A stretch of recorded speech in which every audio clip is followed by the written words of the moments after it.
that little girl. Right. And it's it's so like fucked up. And that's the very right. When somebody is treating your child with kindness, right, but you got maliciousness up in your heart. Setup. Oh my God, the setup is so real. And that's how it was. Like you might have felt like you went through something in Florida, but what me and Fi Babe went through in Florida, the setup was real. That was some real Shanquilla shit. Like we was getting played on both sides. And then we put the pieces together. But had Fi Babe not been so starstruck, so easily, you know, any piece of glitter, she's drawn to it like a moth to a flame. It's like, Fi Babe, I kept trying to tell you, like, bitch, if I walk away, then something ain't right. Like, white, and she, oh, Heidi, I'm the star. She was so busy trying to be the star and trying to show Heidi that she would not listen to me tell her, Fi Babe, there is no treasure at the end of this rainbow. I kept trying to tell her. Me and Ty was on the phone for 2 hours where she drugged you. I got the footage, but she kept on coming at me to the point to where I said, bitch, I would never drop your footage. I dropped the footage for me and everybody else, but I did not drop that 2-hour live for Fi Babe because Fi Babe kept coming at me in particular. And I'm like, baby girl, there's nothing to be gained. You keep on trying to be a bigger star than Heidi. But baby, I'm just trying to let you know that there is no money. That these people don't like you. Bitch, we have been set up. And now she sees it. To the point, J-Don, the lady told me they was on walkie-talkie. So it was a particular time she wanted me to walk through the door. And I walked through the door. Fi Babe was walking by me eating a plate of food. Ty thought I was going to walk through the door and jump on Fi Babe.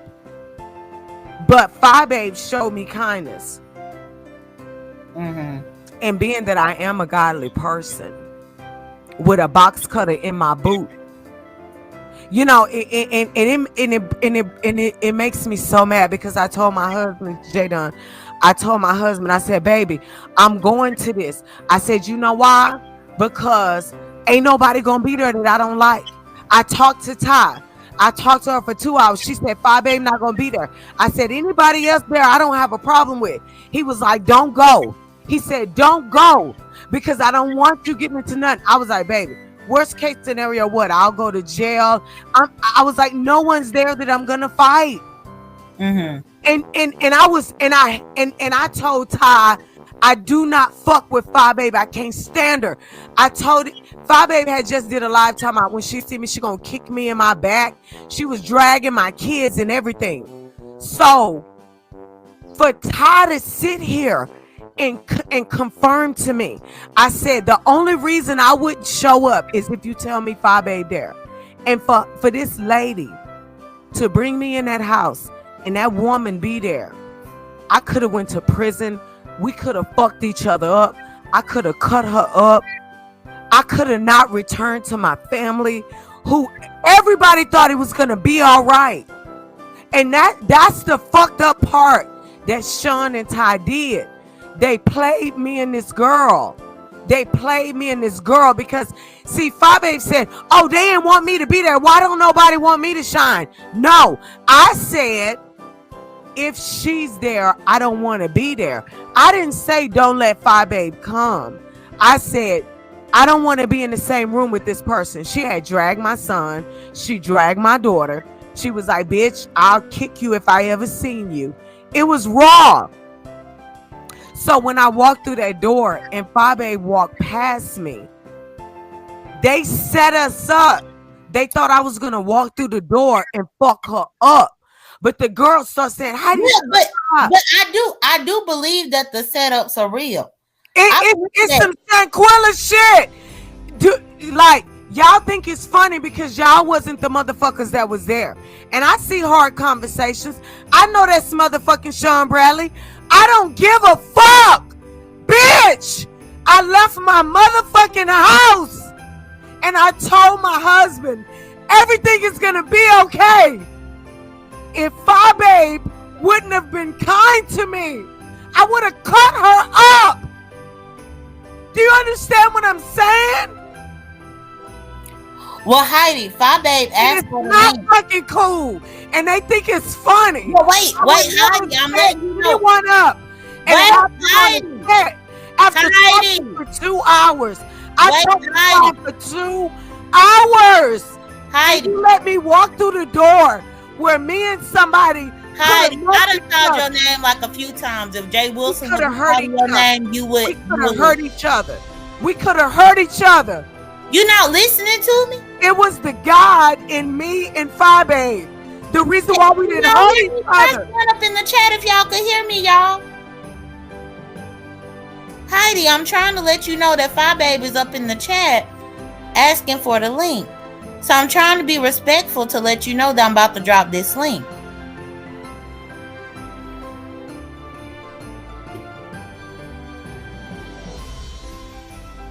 Okay, Heidi on mute. But that's okay, because I understand Heidi being passionate about this. Because again, this was her real life, y'all. Now that's the thing. Heidi being passionate and people trying to be shady. This was her real damn life. It's crazy to me how people can have a problem with their real life being put on here, but then laugh at the next person whenever they have their real life. Really, Jay? Really? Girl, yeah, because the last time that you came here, this is your channel. What the hell? You don't have to explain to these raggedy bums who you letting on your platform. That's pretty damn ridiculous. No, because they were saying that I was starstruck. And I'm like, Kwani. I'm starstruck. No, Kwani ass starstruck. Fuck Kwani. The fuck? Fuck that bitch. Child, I'm just saying what I'm saying. I think that Heidi gonna come back, but you was asking for the link, but I forgot you can't see it when I drop it. I don't know why, J Dub, because you're not blocked on my side. As soon as I came into your chat, which was when I dropped down, I saw my name, and then I saw some of the comments, and I saw violins, and I'm trying to figure out, okay, I see Heidi, what's going on? And as I was waiting to see the link, I kind of heard what she was saying. And so I just figured, since she's talking about me, let me click this link. Well, initially this live started about me talking about Shelly and how she had sent that mess through the mail to me. And I was speaking about how setups can be real and how I feel like that was a setup. Even if my landlord had gotten pulled over with that package, depending on what the substance is up in it, that could be a crime. If I had checked my mail, that could still be a crime. So that's what I was talking about. And Heidi came up here and she was saying that she was hoping that me and Shelly could repair everything, but I was telling her absolutely not. Wow. See, I didn't hear any of that. That's very interesting, J Dunn. Well, because she said that she liked it when me and Shelly got along. But it was because I guess she done missed a few of my lives, which that's possible. And so I was explaining to her everything that has led up to this.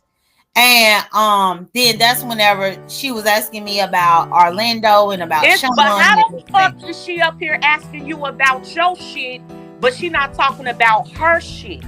I am up here to speak with her. Where's she at? What she said? See, she don't have no problem clicking anybody's link to say my name, but she doesn't come over to my channel. I come over here tonight, and that's what she's talking about, me again. Where's she at? How was she concerned about you and your situation when she has all these situations? That's why I'm saying, wow, it's mighty funny to me that Heidi has no problem hollering about black women this and unity this and all of that bullshit. But the woman came at me for no fucking reason. And she cannot explain why her ass was behind the scenes trying to tell Ty you could have anybody there but Fi Babe. So since she keep running around here with this lie, I click the link to talk about it. Where's she at? Well, yeah, before she dropped down, she said that she was running to the restroom. Of course.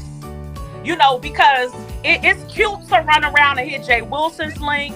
It's cute to hit Jay Dunn's link. It's cute to talk shit on your channel. But I'm that bitch that showed the fuck up. I'm her. I'm her. I show up because I want to know what's up. I want to know if you could talk this shit all these months, where you at now? And I'm here. I'm here. What's up? So that's really the only reason I came up here. Because I am very busy, Jay Dunn. I appreciate you for letting me up. I'm gonna stay in the bushes and continue to listen in case she comes back. I'll be right back. Thank you so much, Jay Dunn. Okay, you're welcome. All right. Bye.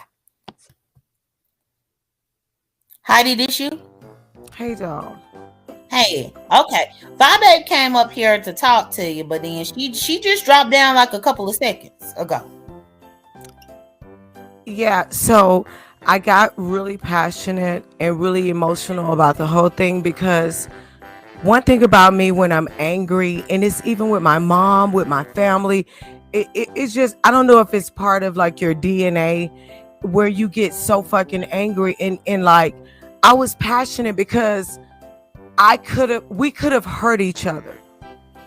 Mm-hmm. That's what that was about. We got set up and could have hurt each other. Ronnie Q, fuck you. Okay, bitch? I don't know you from nowhere. Fuck you. Now, back to the show. The producers and executive producers of the show is Todd and Sean Bradley. Because of Sean Bradley's influence, we went to that show. At the time of me going to the show, me and Babe was beefing. All of us was beefing. That's why it caused such a roar. Uproar when people seen us all together live. They seen Timothy Blaine and Jay Wilson. They seen Heidi Fly and Fi. They seen Wiley. They seen Nicole Tyler. They seen D Ramsey. They seen all these personalities that were fighting. And again, I will say again, I was passionate about it because I told my family I was coming home. There was nobody there that I had real beef with. Mm-hmm. And I could have gotten into a dangerous situation because I'm still from the hood. I'm still that bitch that came from nothing. I still feel like that bitch that got to protect myself. I walked through that door and I felt vulnerable that I could have hurt somebody because Sean Bradley and Ty wanted to play a game with me and Babe. And at the time, Babe, Ty said she hated Babe. Sean Bradley said he hated Babe. And y'all see it to this day. Sean Bradley don't like Babe. Y'all see them fighting again right now. He never liked her. He used her from the beginning. I saw that. Heidi, I just want to let you know that Ronnie Q is back here. I'm going to let her. I ain't talking to no bitches I don't know. That bitch is irrelevant. That bitch is obsolete to me. I can go. Well, no, Heidi, this ain't the spaceship. So no. I don't know that bitch. That bitch has never supported me. I don't know her from nowhere. I do not appreciate her comment, and I don't want to be on the same panel with her. No, I'm out here getting this damn car and shit, but anything. Anyway, no, I wanted to say, it's kind of funny how Heidi is sitting here crying and going into hysterics because she see me in the chat and saying that we set her up. But yet she said she had a box cutter. Nobody gave her a box cutter. And to my knowledge, Heidi and Babe, when they saw each other, they didn't have any animosity, any worries. As a matter of fact, when Heidi and Key and Donna had walked in the door, everyone stopped what they were doing and we all hugged each other, smiled, laughed. It was a good time. It wasn't we expect Heidi and Babe to come in there and fight each other. And then she said they had walkie-talkies. Well, of course they had walkie-talkies. It's a production. So they were pulling up in the car. So they said, hey, the other people are here. And Ty said, okay, bring them in now. It's a production. But I thought Heidi was producing her own show. If she's producing her own show, wouldn't she know these things? Aren't these things that she should know? Well, I mean, but y'all said the same thing about me, Sean. I mean, what you mean about you? What mean about you? What about it? What we say about you, baby? Well, because y'all was like, well, Jay Dunn does shows too, so she should already know XYZ. And no, I didn't say that. I didn't say that you are. No, I did not say that, baby. I said no, boo, don't do that. No, Heidi said she's producing shows. You Oh, told Fabre producing. them it's on site. Yeah, we ain't talking about that. This is totally different. But when Heidi came there, no one had any animosity towards Heidi. Nobody threatened Heidi. Only thing that Heidi punk ass did was when D Ramsey jumped up because she saw Nicole Tyler and she was surprised, and D threw the pillow to the opposite side of the room. That's when Heidi stood her ass up and tried to go at Nicole Tyler too, and Heidi took her boots off. That's why when you hear D cussing out Nicole Tyler, you hear Heidi saying, "Tell him D," because she ain't nothing but a damn dick rider and she ain't doing it her damn self. So no one came at Heidi. Nobody tried to fight Heidi. We all, and you saw at the end of the day, we all had a good time. We all went live after this was filmed, and everybody's having a good time with each other. So when she walked in the door, Fabe, Timothy Blank, and Jay Wilson were having a conversation. And when they walked in the door, they changed the energy to where we all started having. We said, "Hey, how y'all doing?" We started speaking to everybody. Everybody started hugging each other. It was nobody fighting each other. So I don't know what the fuck she's talking about, but clearly, there's them hard ass silicones been going to her motherfucking head. So it is what it is. But I just want to put that out there. Thank you, Jadon. Hold on, Sean, because whenever you came up, I was trying to call Heidi, and so I put myself on mute and I put my laptop on mute.